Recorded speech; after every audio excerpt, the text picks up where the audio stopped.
So the date was 18 दिसंबर 2008। एक news सामने आती है, India has just cancelled Pakistan tour, जो कि 3 टेस्ट मैच, 5 ओडीआईज और एक T20 पर मुश्तमिल था। जिसका रीजन बताया गया 2008 का मुंबई टेरर अटैक, जिसके लिए ब्लेम किया जा रहा था पाकिस्तानी मिलिटेंट ग्रुप को। For us, it was a 9/11 equivalent.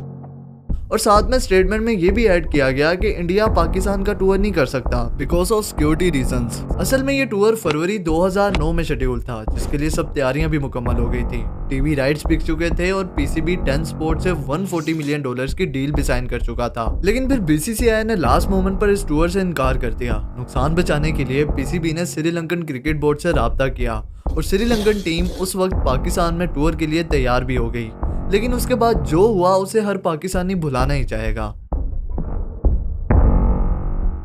20 January 2009 tour का आगाज होता है ओडीआई सीरीज से, जो कि कराची और लाहौर में खेली जानी थी। जिसके बाद फरवरी में टेस्ट सीरीज का पहला टेस्ट मैच खेला गया नेशनल स्टेडियम कराची में, जो कि बेनतीजा साबित हुआ। ये वही मैच था जिसमें यूनुस खान ने एज अ कैप्टन 313 रन की शानदार इनिंग्स खेली। पहले टेस्ट मैच के खत्म होते ही दोनों टीमें लाहौर पहुंच गईं, जहां 1 मार्च से सीरीज का दूसरा टेस्ट मैच शेड्यूल था। मैच नॉर्मल स्टार्ट होता है, पहले 2 दिन का खेल भी मुकम्मल हो जाता है। बैट्समैनों के लिए आइडल पिच, जिसमें श्रीलंका ने पहले बैटिंग करते हुए पाकिस्तान को 606 रन की लीड दी और जिसके जवाब में पाकिस्तान भी 1 विकेट के नुकसान पर 110 रन बना लेता है। लेकिन फिर मैच के तीसरे दिन यानी 3 मार्च 2009 को जो हुआ उसे पूरी दुनिया ने देखा। सुबह के 8:30 पर श्रीलंकन टीम अपने होटल से गद्दाफी स्टेडियम के लिए रवाना होती है। बस की सिक्योरिटी के लिए पुलिस की 2 गाड़ियां भी साथ थीं। लेकिन जब 8:40 पर बस लाहौर के लिबर्टी चौक में पहुंची तो लिबर्टी गोलियों की तरतराहट से गूंज उठा। Not a sign of a policeman anywhere. They had clearly gone, left the scene and left us to be sitting ducks. Also report none of the attackers were killed or captured at the scene.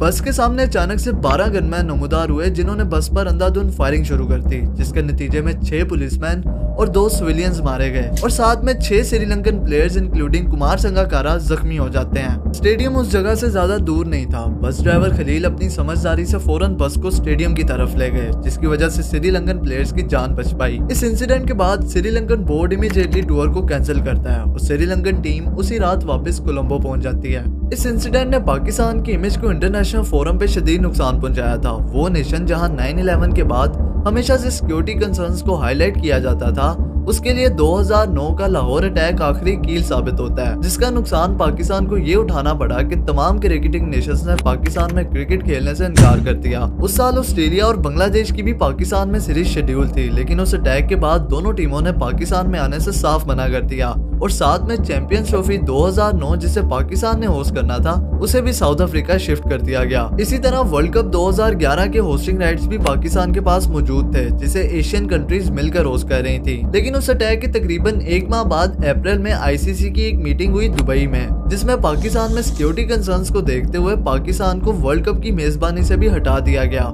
इस attack ने पाकिस्तान में international cricket को खत्म करके रख दिया था। पाकिस्तान अपने होम मैचेस भी अगले कई सालों तक यूएई में करवाता रहा। क्रिकेटिंग रेवेन्यू बिल्कुल जीरो हो चुका था और पीसीबी अपने तारीख के बदतरीन क्राइसिस को देख रही थी। वो नेशन जिसके फैंस के लिए क्रिकेट ही सब कुछ था, उनसे 2009 के दहशतगर्दाना हमले ने वो भी छीन लिया था। और इसके बाद एक सवाल खड़ा हो गया कि क्या पाकिस्तान फिर कभी इंटरनेशनल क्रिकेट को होस्ट कर पाएगा।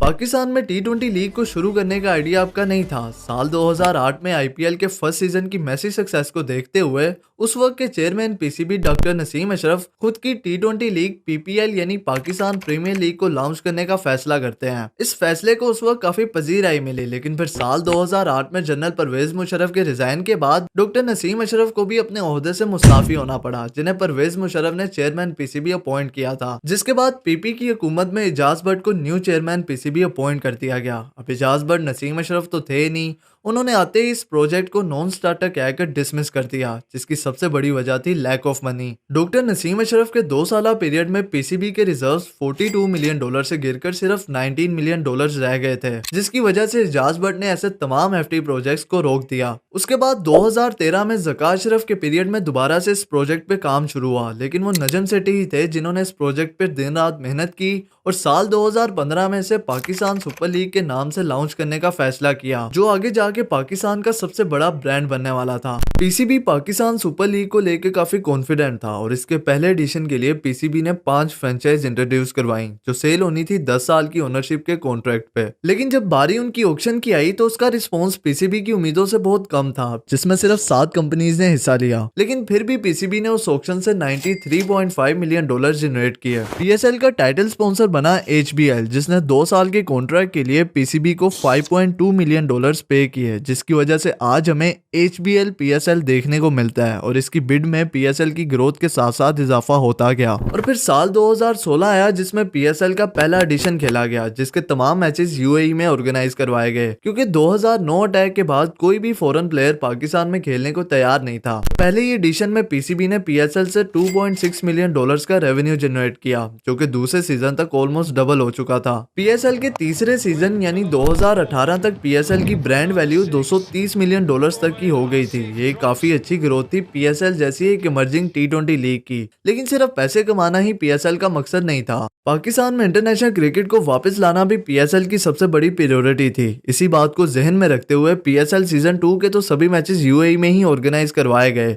लेकिन उसका जो फाइनल मैच था वो लाहौर में रखा गया। इस मैच के लिए पंजाब गवर्नमेंट ने ऑफिशियल्स को प्रेसिडेंशियल लेवल सिक्योरिटी की यकीन दहानी दिलाई और इसकी सिक्योरिटी के लिए 10,000 से ज्यादा एहलकार तैनात किए गए। इस मैच के बाद ही पाकिस्तान में इंटरनेशनल क्रिकेट की वापसी हो पाई और साल 2017 में ही वर्ल्ड 11 ने पाकिस्तान का टूर किया, जिसके बाद अब तक सिवाय इंडिया के सभी टेस्ट नेशंस पाकिस्तान का टूर कर चुकी हैं। लेकिन उस टाइम कोयटा ग्लैडिएटर्स के तमाम स्टार प्लेयर्स ने पाकिस्तान में आने से साफ मना कर दिया, जिसमें केविन पीटरसन, रायले रूसो और टाइमल मिल्स वगैरह शामिल थे। इसके बाद सीजन 3 में फाइनल के साथ साथ प्ले ऑफ मैचेस भी कराची और लाहौर में शेड्यूल करवाए गए और इस बार हर मैच के लिए फॉरेन प्लेयर्स को पीसीबी ने एक्स्ट्रा $10,000 पर मैच पे किए, जिसके बाद नोटेबल प्लेयर्स पाकिस्तान में पीएसएल खेलने को तैयार हो गए और पीसीबी ने उन तमाम मैचेस को अपने होम ग्राउंड्स में सक्सेसफुली ऑर्गेनाइज भी करवाया। इसके बाद सीजन 4 के आखिरी 8 मैचेस और फिर साल 2020 वो साल बना जब पूरा पीएसएल ही पाकिस्तान में सक्सेसफुली ऑर्गेनाइज किया गया। ये पीसीबी की बहुत बड़ी अचीवमेंट थी कि कैसे उन्होंने एक स्लो प्रोसेस के साथ प्लेयर्स को फुल सिक्योरिटी और प्रोटोकॉल में मैचेस खिलाए